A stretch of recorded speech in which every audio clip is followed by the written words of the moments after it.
આજે બનાવશું કાંદા પૌવા. તેના માટે ચોખાના પૌવા, કાંદા, મરચાં, સિંગના દાણા, મીઠો લીમડો, આદુ લસણની પેસ્ટ, લીંબુનો રસ અને ધાણા ભાજી લીધા છે. સૌથી પહેલા ચોખાના પૌવાને ધોઈ તરત જ નિતારી લેશું.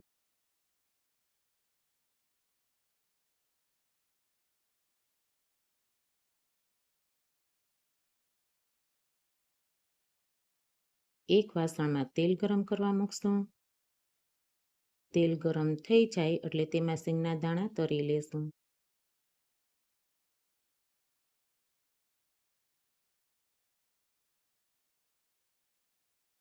દાણા સરસ તળાઈ ગયા છે. તેને એક વાટકીમાં લઈ લેશું. હવે તેલમાં રાઈ, જીરું, હિંગ, હળદર, મીઠો લીમડો, આદુ લસણની પેસ્ટ અને કાંદા એડ કરી તેને 1 થી 1.5 મિનિટ સાતળી લેશું.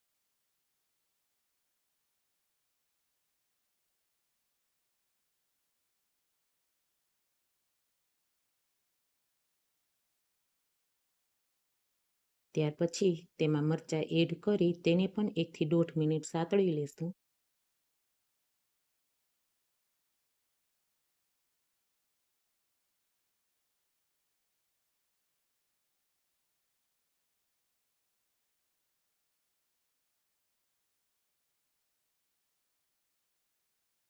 બધું જ સરસ સતળાઈ જાય પછી તેમાં સ્વાદ પ્રમાણે મીઠું, અડધી ચમચી ખાંડ, અડધી ચમચી ધાણા જીરું પાવડર એડ કરી તેને સારી રીતે મિક્સ કરી લેશું.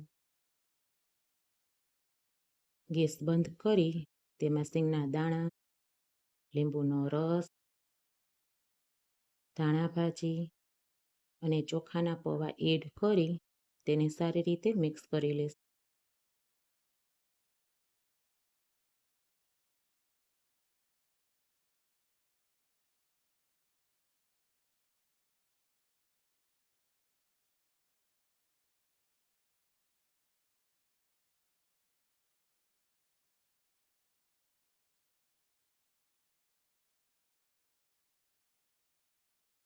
કાંદા પૌવા રેડી છે. સર્વ કરી લઈએ.